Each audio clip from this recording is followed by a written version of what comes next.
Buenas tardes, presento mi examen parcial.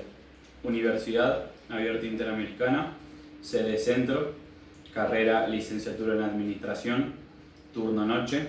El nombre de la asignatura es Administración General, nombre del estudiante Federico Alfonso, la fecha 20 de mayo y nombre del profesor Rubén Riboldi. Vamos a comenzar hablando de qué es una organización. Una organización es un conjunto de personas que se une por un propósito en común. Toda organización tiene diferentes características. Las características que tiene esta organización es el propósito en común, es decir, el objetivo. Las personas que integran la organización es otra de las características, y también una de las características que tiene es la estructura deliberada, que son las tareas que se le asignan a dicha persona que integra a la organización. Por otro lado, tenemos características de la organización como un sistema.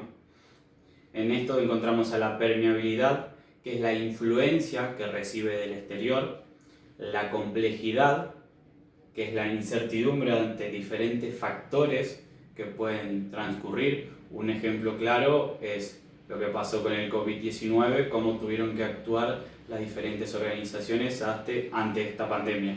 Y por último tenemos el dinamismo, que es la necesidad constante de cambio.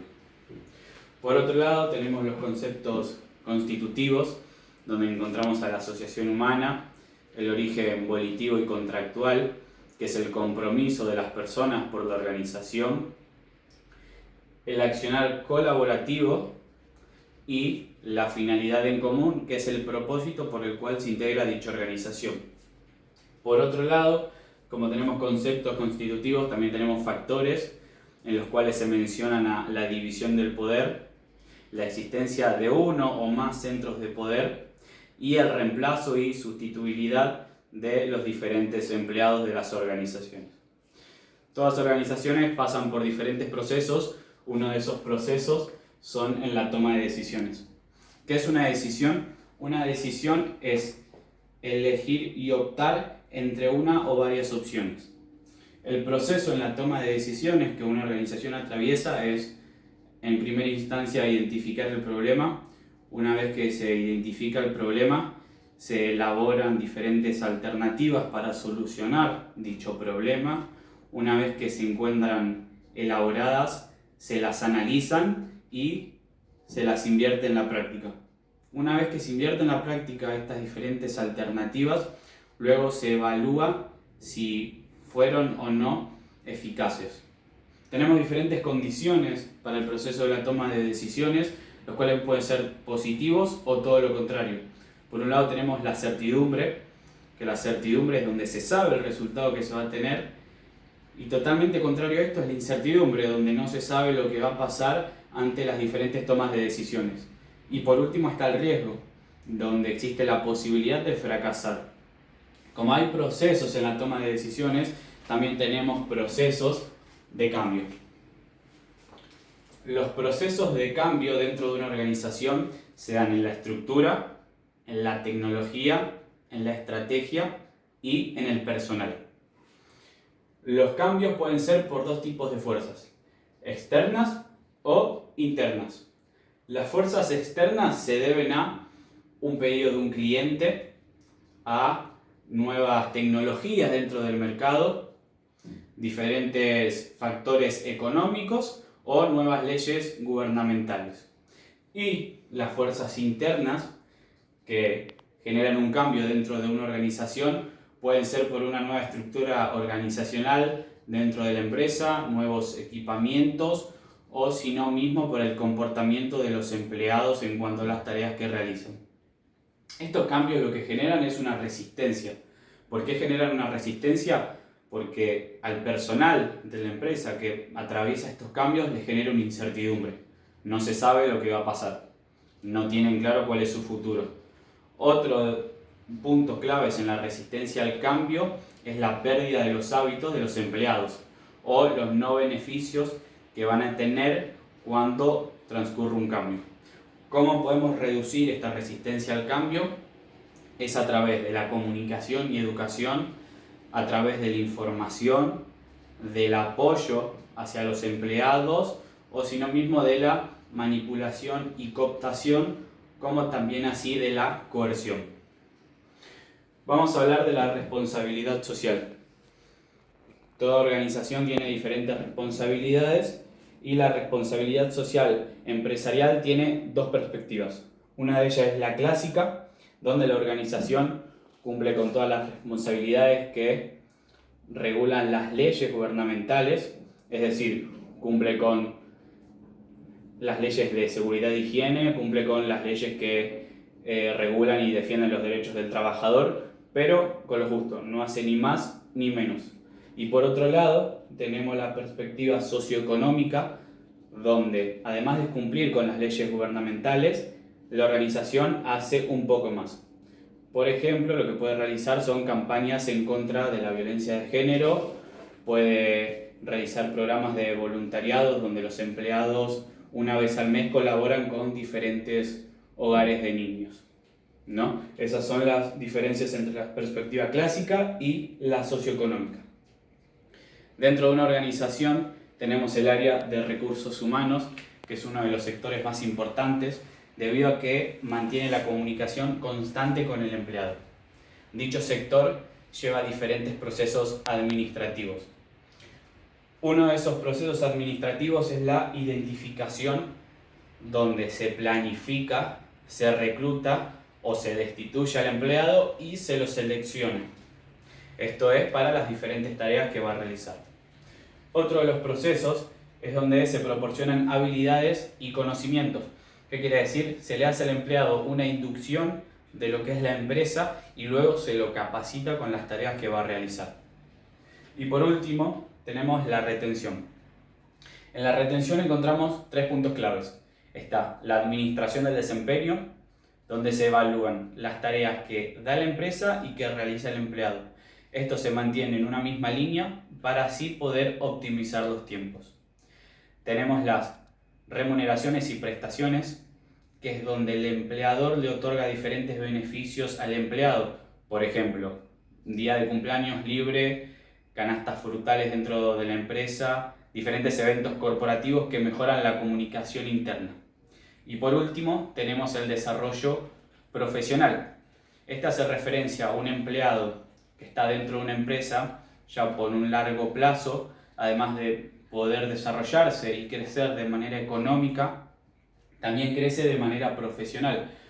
Y tenemos claros ejemplos de diferentes empresas que le otorgan a sus empleados beneficios o bonificaciones para que estudien en diferentes universidades, carreras de grado y así poder crecer como a nivel personal y dentro de lo que es la organización.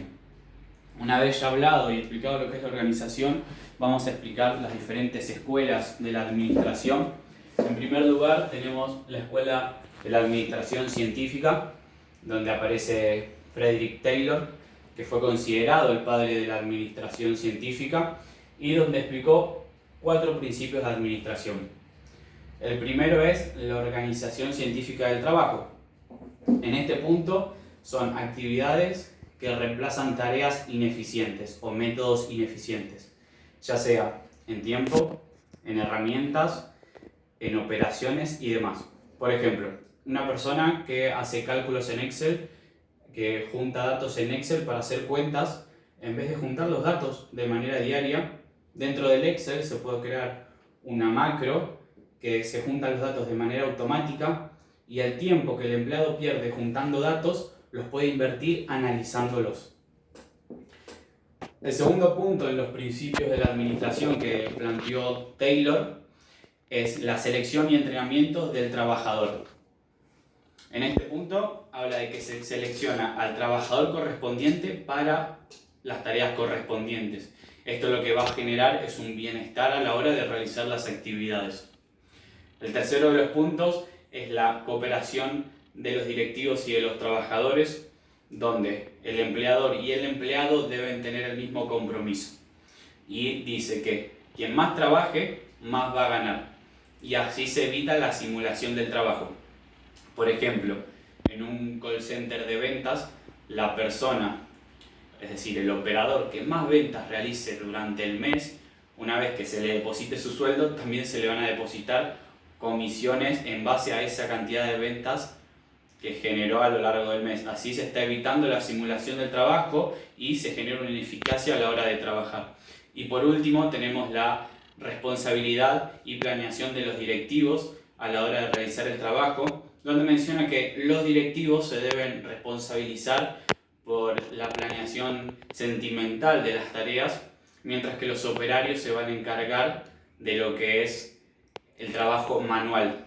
Esto genera la división del trabajo y va a generar una eficacia.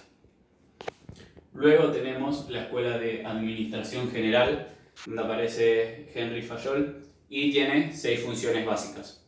Las 6 funciones básicas que él explica son las operaciones técnicas, que es la producción, las operaciones comerciales, que es la compra y venta de dicha producción, las operaciones financieras, donde se administra el capital de la empresa, operaciones de seguridad, que son todos los requisitos de seguridad que cumple la empresa para los empleados, las operaciones contables, donde se registra la información del capital que ingresa y sale de la empresa, y por último las funciones administrativas que abarcan las otras 5 operaciones.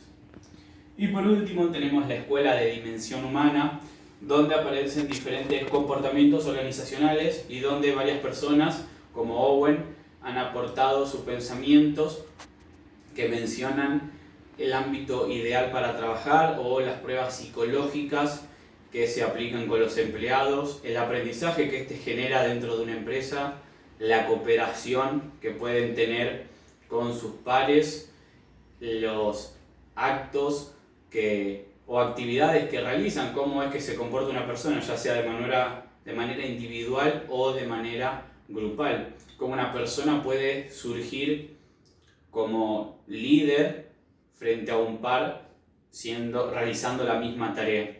Por eso la Escuela de Dimensión Humana es considerada el modelo conductual. Y antes de finalizar el parcial, voy a seleccionar como crítica uno de los puntos que mencioné al principio, que son los factores constitutivos que mencioné, que se reemplaza a los empleados dentro de una organización. Y esto lo veo de manera muy negativa debido a que se suele realizar en varias empresas y no se suele tener en cuenta los costos que lleva dar de baja a una persona y dar de alta e ingresar a otra persona a la empresa. Más allá de los costos que se lleva, también es una pérdida de tiempo, porque a esta persona se la debe inducir, se la debe capacitar, se le debe explicar las tareas que debe realizar, y así la producción de este empleado, en vez de mantenerse constante con el que ya tenía, bajan al momento de que se realiza dicho reemplazo. Y uno de los ejemplos que voy a dar, que lo suelo ver en el trabajo de manera cotidiana, ya que trabajo en un call center, es con los procesos administrativos de recursos humanos, específicamente donde se proporcionan habilidades y conocimientos. Como dije antes, es la inducción y capacitación del personal de la empresa. Perfecto, en la empresa que yo trabajo, cuando un empleado ingresa a lo que es el call center, hay diferentes cuentas, ya sea de atención al cliente, de ventas o de cobranzas. Entonces, cuando se lo selecciona, se ve el perfil del empleado y se decide para cuál de las cuentas va a ir, se le hace lo que es la inducción de la empresa, de lo que la empresa representa a nivel nacional, y luego se lo capacita dependiendo en la cuenta que va a representar, ya sea hipotecario seguro si es de ventas, YPF cobranzas, si va a realizar llamados para cobrar a clientes morosos, o atención al cliente si es de autoahorro Volkswagen. Muchas gracias.